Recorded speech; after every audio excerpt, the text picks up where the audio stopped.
Vamos louvar. Deixa eu compor um hino pra você. Vem comigo.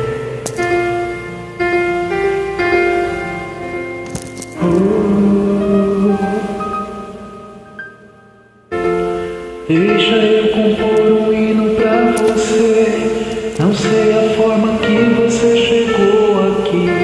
Um dia um certo homem assaltado foi, espancaram ele até o chão cair. E quando ele sangrava, um cidadão passou. Era um sacerdote, fingiu que não viu. Estava com pressa, tinha prioridades, mas faltava amor, essa é a verdade. No mesmo lugar vai passar um levita. Quem sabe uma canção pra Deus ele cantou, dizendo eu te amo acima de tudo.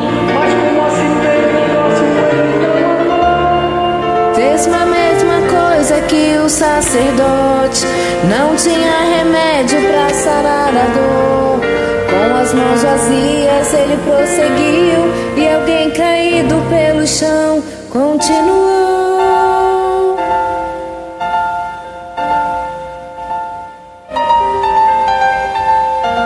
Aleluia, Jesus. Glória a Deus.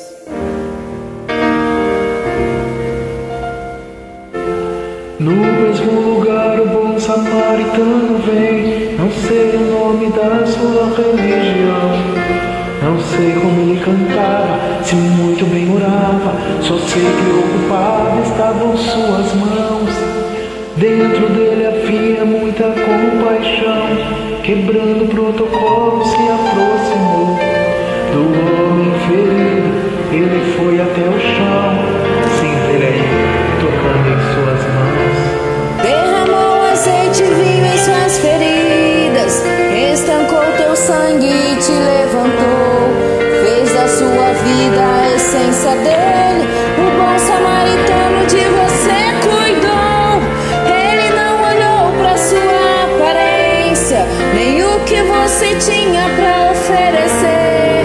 Não importa se tem alguém caído, o bom samaritano vai aparecer.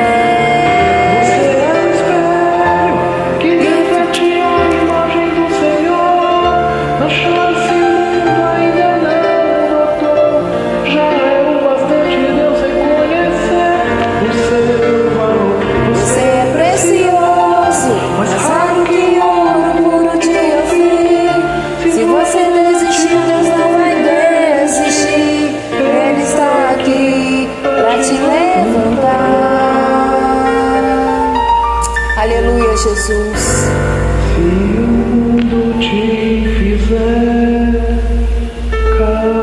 Glória a Jesus. Glória ao teu nome santo, Senhor. Aleluia. Oh, Jesus, nos levanta com as tuas potentes mãos, ó Deus. Glória a Deus. Deus abençoe. Amém.